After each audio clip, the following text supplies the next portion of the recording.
I worked the night shift at a small bar called Rustwood Tavern, tucked away on the outskirts of Flagstaff, Arizona. It's nothing fancy, just an old tavern with dim yellow lights, where the regulars all know each other. And the same dusty jukebox has been playing the same classic rock playlist for years.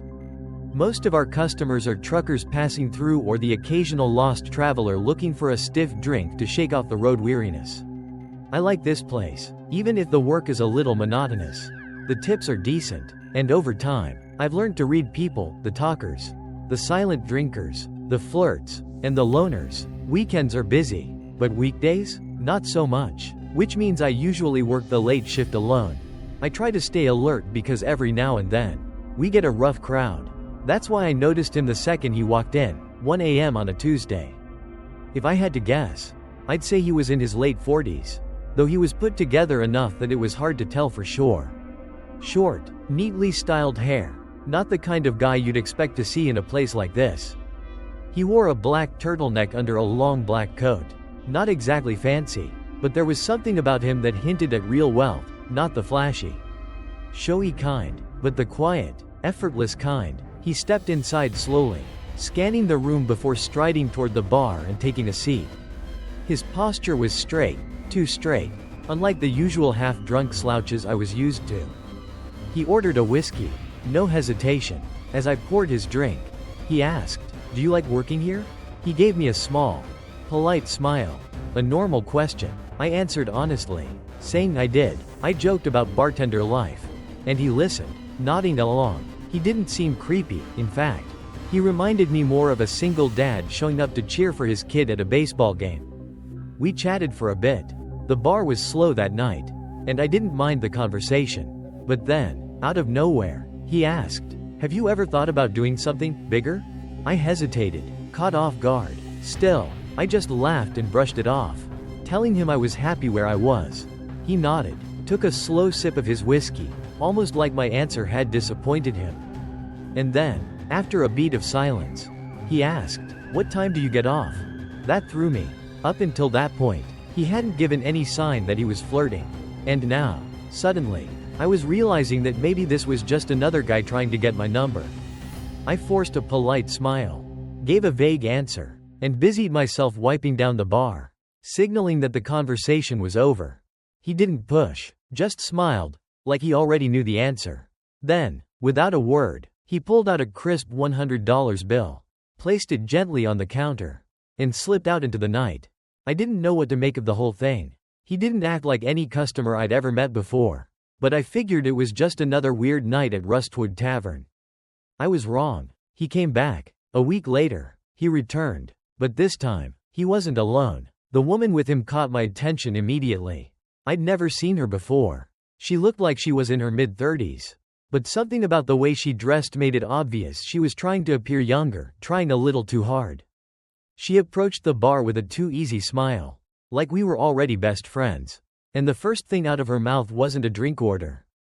It was a compliment. "You're beautiful," she said, her tone cheerful, but something about it felt off. Her fingers brushed my arm, lingering longer than necessary. I smiled, thanked her, but deep down, something wasn't right. I could feel it. And then, suddenly, I realized, something was very wrong with these two. The bar was picking up, just enough to keep me distracted. Everything seemed to settle back into normalcy, until I saw them again. The man and the woman. They didn't come inside this time. They were standing outside, just beyond the glow of the neon sign, watching. I could feel their eyes on me from across the road, like they were waiting for something. A chill ran down my spine. I pretended not to see them and kept wiping down the counter. But deep down, I knew, this wasn't over. 10 minutes later, I glanced up again. They were gone. I tried to shake off the unease clinging to me, but it wouldn't let go. Why were they so persistent? Why me? And most importantly, what did they want? That night, as I left the bar, I couldn't shake the feeling that I wasn't alone. The wind bit at my face as I walked briskly toward my car. Keys clutched tightly in my fist. The parking lot was empty, but the sensation of being watched was as real as a hand pressing against the back of my neck.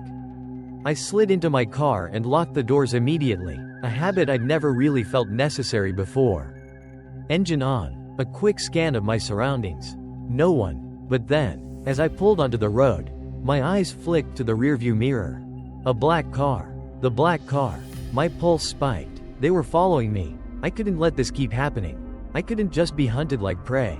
Gripping the wheel tightly, I thought fast. Last time, I'd driven to the police station, and they backed off. But if they were bold enough to come back after that, then maybe they were ready for that possibility. Instead of heading straight home, I took a detour toward downtown, where the streets were brighter and busier.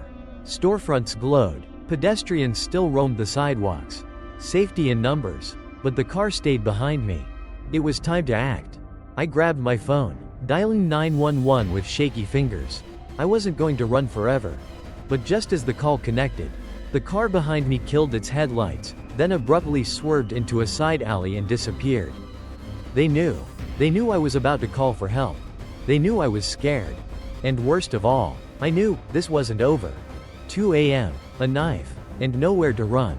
The hours at Rustwood Tavern could be painfully dull, filled with nothing but stocking shelves, wiping down counters, and keeping myself awake through the slow drag of the night shift. But that night, the dullness was replaced by something else. Something I would never forget. It was just past 2 a.m. when it happened. I sat behind the bar, drumming my fingers against the counter, half zoned out. The night had been slow, with barely any customers. Then, the front door slid open. A gust of cold air rushed in, but no one walked inside. I frowned, peering out. The dim glow of the streetlights cast long shadows across the lot. And in the distance, a black truck. A shiver crawled up my spine. Not them, not again. A few seconds passed. Then, finally, a man stepped in. Tall, hoodie pulled up, head down, hands buried deep in his pockets. I couldn't see his face.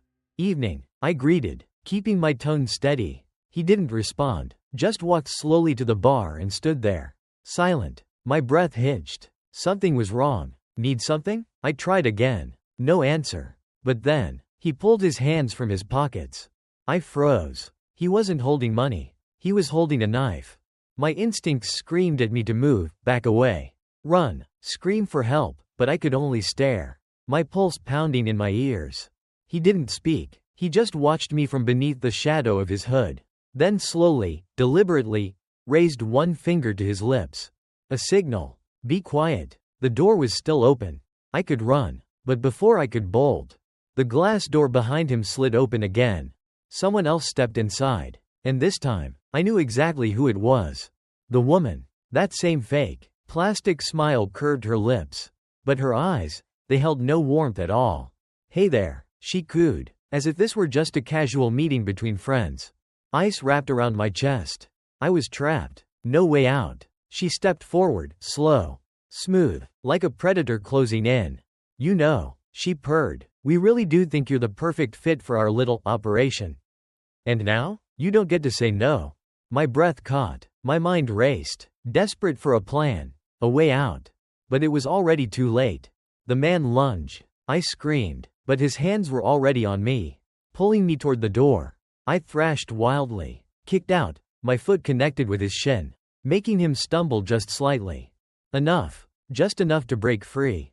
I sprinted toward the shelves, grabbing the first thing within reach. A bottle of whiskey. I whipped it straight at him. Glass shattered. He cursed, stumbling back, and I ran. My hands trembled as I fumbled for the back door lock. Behind me, footsteps, fast and heavy, closing in. Not fast enough. I yanked the door open, but a hand grabbed my arm. I screamed. Then, police sirens, flashing lights outside. They heard me. I had never felt so relieved in my life. The man hesitated, cursed again, then spun on his heel and bolted out the front door with the woman. I didn't watch them go. I just ran, straight into the flashing red and blue lights outside. The police had arrived just in time. But deep down, I knew this wasn't over. And I wasn't safe yet. He knew. Something shifted in his stance, as if he had expected this. He didn't panic, didn't run, didn't scream like a man caught red-handed. He simply stood there, watching me with a faint, unreadable smile. "Smart," he said, his voice low and deliberate. I didn't know how to react. The wailing sirens tore through the stillness of the night. I took a slow step back toward the rear exit. My eyes locked on him. Then, he did something I would never forget. He raised his hands, not in surrender, but in a slow, deliberate wave, a small, casual gesture. But somehow, it was the most unsettling thing I'd ever seen. Then, without another word, he turned and walked out as if nothing had happened. The second he disappeared through the glass door, I lunged forward and locked it. I could barely breathe. My hands shook as I rewound the security footage, desperate for something, anything, to prove what had just happened. And that's when my heart nearly stopped. The black car was gone, and so was the figure I'd seen lurking behind it earlier. The police arrived within 10 minutes, but by then, there was no one left to question. I told them everything, from the man in the hoodie to the shadowy car that had stalked me for weeks. They checked the security footage, scanning the tapes for evidence. And that's when they found something even more disturbing. The car hadn't just disappeared. It had never been there. There was no record of it arriving in the parking lot. No headlights. No movement. Nothing. The only time the cameras had caught anything was when I turned my back. And in that exact moment, the man in the hoodie had pointed to the screen. As if he already knew. As if he was testing me.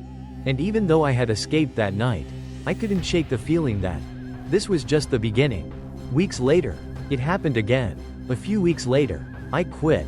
No more night shifts. No more graveyard hours at a lonely convenience store. I found a job in the electronics section of a big box store. A place filled with bright lights, cameras, and plenty of people. It felt safer.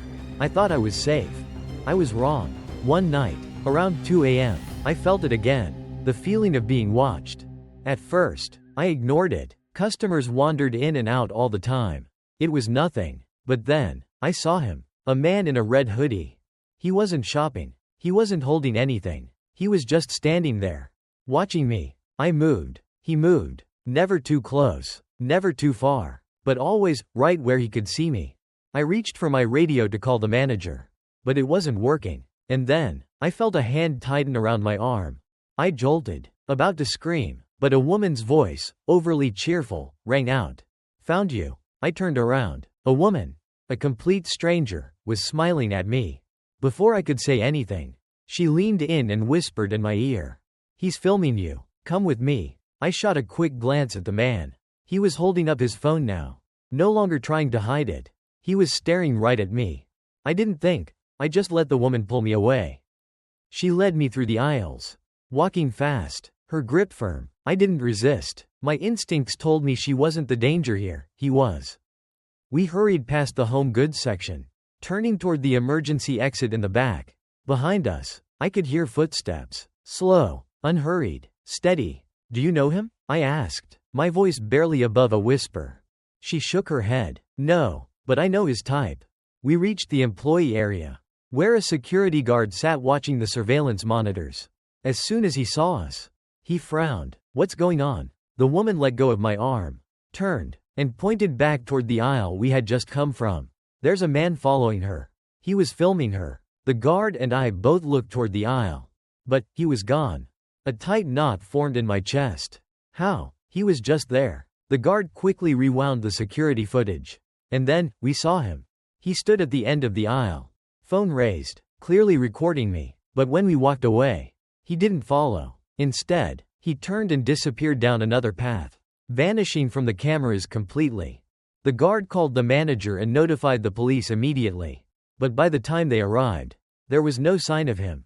And the scariest part? When they checked the footage again, they found out this wasn't the first time he'd been in the store. He'd been there many times before.